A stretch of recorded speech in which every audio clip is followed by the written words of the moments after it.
They say concrete is stronger than wood. They say modern materials are built to last. But what if I told you that early America was built with a tree so dense it could sink in water, so rot-resistant it could stand in the ground for a century, and so strong the United States Navy trusted it to hold their ships together? Long before pressure-treated lumber and reinforced concrete, farmers, shipbuilders, and railroad engineers relied on Robinia pseudoacacia, a wood harder than oak, tougher than most modern framing lumber, and naturally resistant to decay without chemicals. Fence posts cut in the 1800s are still standing today. So if this material helped build a nation and outlasted generations, why did we stop using it? Welcome to Timeless Harvest. Today we're uncovering the story of the wood that helped shape early America, and the quiet industrial shift that pushed it aside in favor of faster, cheaper alternatives. If you care about forgotten materials, lost craftsmanship, and the trade-offs hidden inside modern progress, you're in the right place.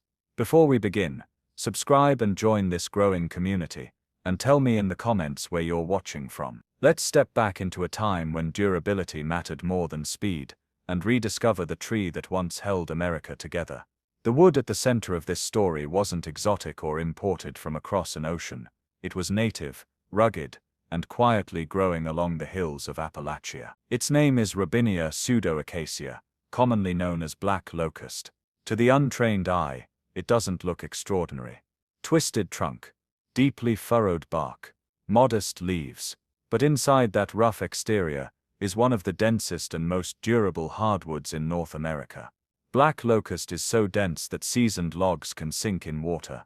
Its janker hardness surpasses red oak, and its compressive strength rivals some forms of concrete. Early builders didn't need lab tests to confirm its performance. They saw it in fence posts that refused to rot and beams that carried weight for generations without failing. What truly set Black Locust apart was its natural chemistry. The wood contains organic compounds that act as built-in preservatives, making it highly resistant to fungi, moisture, and insects without any chemical treatment. While most untreated lumber begins breaking down within a decade when buried in soil, Black Locust posts have been documented lasting 80 to 100 years, sometimes longer. It grows relatively fast compared to other hardwoods and thrives in poor soils, which made it practical for early settlers clearing land and building homesteads. It wasn't just strong, it was self-protecting, regenerative, and local. In many ways, it was the perfect structural wood for a young and expanding nation. Before steel dominated skylines and concrete paved the landscape, Robinia pseudoacacia was quietly reinforcing the backbone of a growing nation.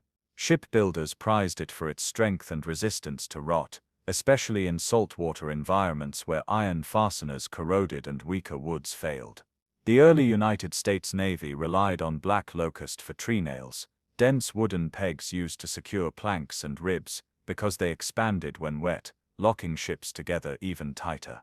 While cannons and sails get the glory in history books, it was this unassuming hardwood holding hulls intact through storms and long voyages.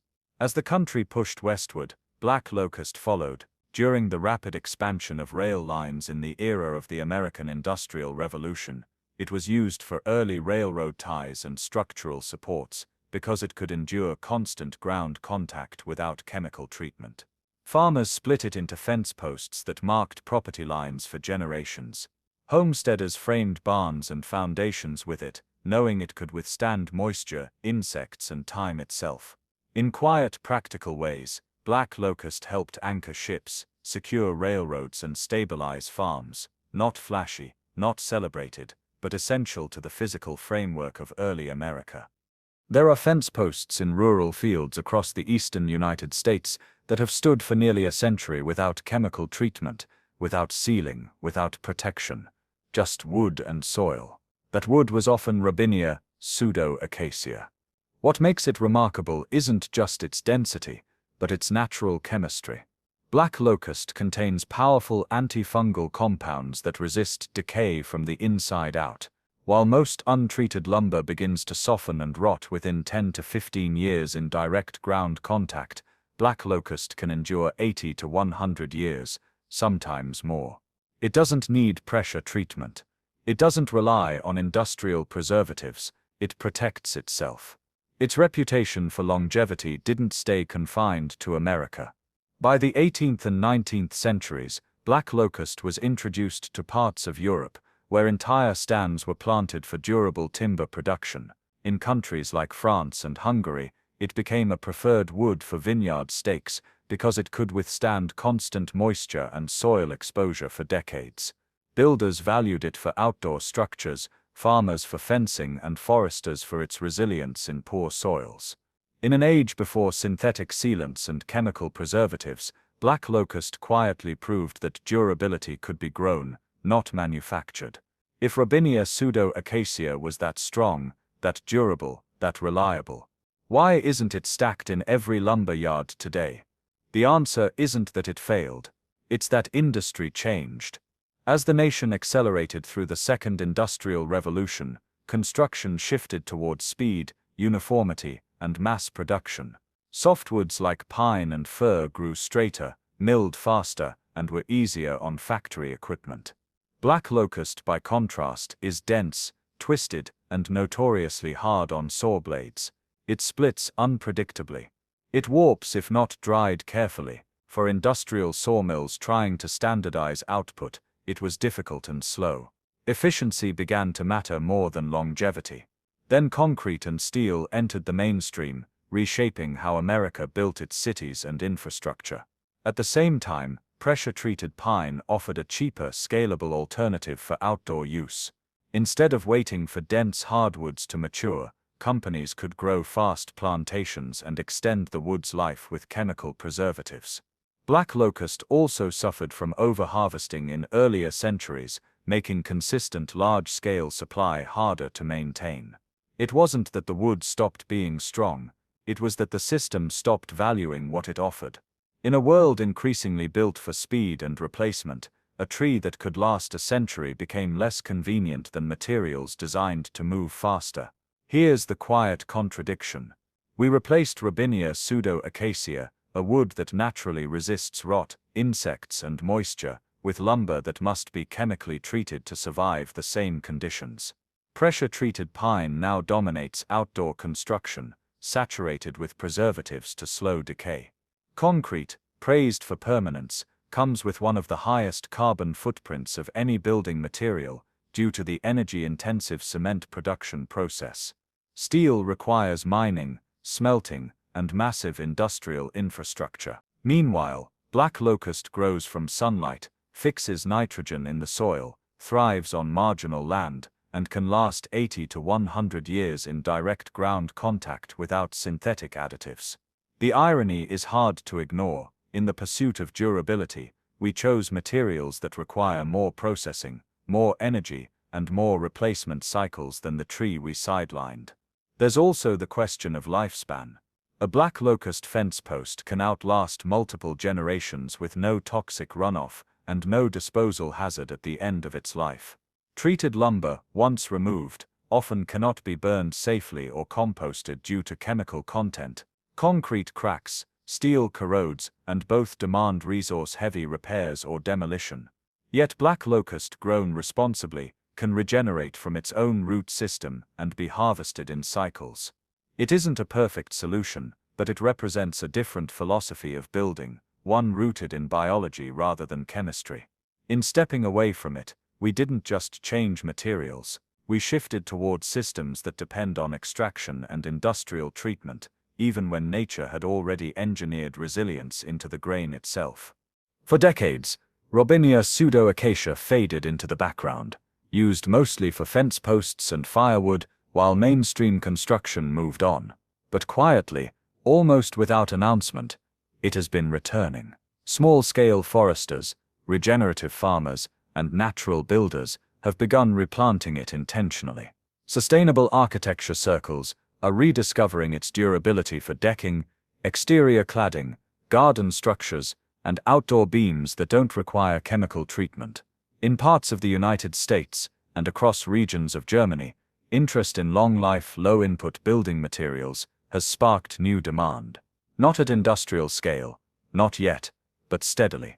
What's driving the comeback isn't nostalgia, it's practicality. As more people question the environmental cost of treated lumber and high-carbon materials, Black Locust offers a rare combination: fast growth for a hardwood, natural rot resistance, soil improvement through nitrogen fixation, and structural strength that rivals many modern alternatives.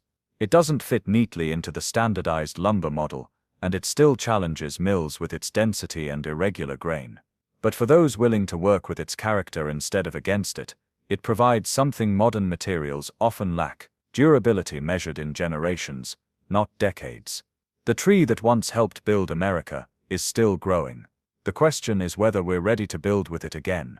The story of Robinia pseudoacacia isn't just about one species of hardwood, it's about a turning point in how we define progress.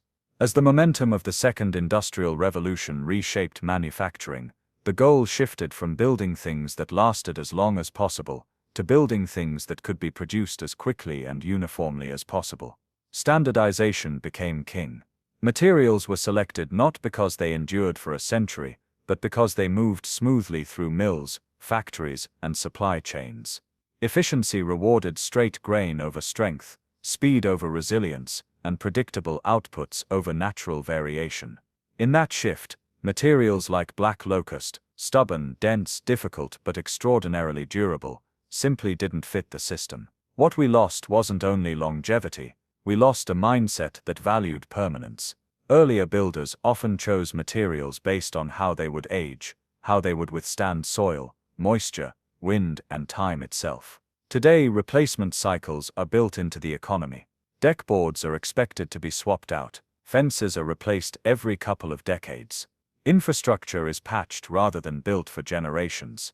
Efficiency lowered upfront costs and accelerated growth, but it quietly normalized disposability. The disappearance of Black Locust from mainstream construction reflects a broader cultural shift from building for heirs to building for turnover. And once durability stopped being the primary goal, a wood that could last 100 years no longer seemed essential. So here's the question that lingers long after the sawdust settles: a wood that could outlast concrete in some uses, resist rot for a century, and require no chemical treatment. How did it disappear from the shelves and the skyline of modern America? Robinia pseudoacacia isn't gone. It's still growing quietly along old fence lines, in forgotten forests, and in experimental regenerative farms. But in our pursuit of speed, uniformity, and industrial efficiency, we sidelined it. We replaced living durability with chemicals, convenience, and short-term solutions. And in doing so, we forgot a material that had already solved the problem of lasting construction naturally. If you've ever walked past a century-old fence post, a weathered barn beam, or a forgotten railroad tie, and wondered how it's still standing, that's the story Black Locust tells. And that story isn't just about wood. It's about what we choose to value, what we decide is disposable, and what lessons nature still quietly offers. If you want to uncover more lost knowledge, forgotten materials, and the hidden histories that shaped our world, subscribe to Timeless Harvest, hit the bell, and join us in rediscovering the wisdom that time tried to bury. Tell me in the comments where you're watching from. Let's start a conversation about the things we've overlooked but that still endure.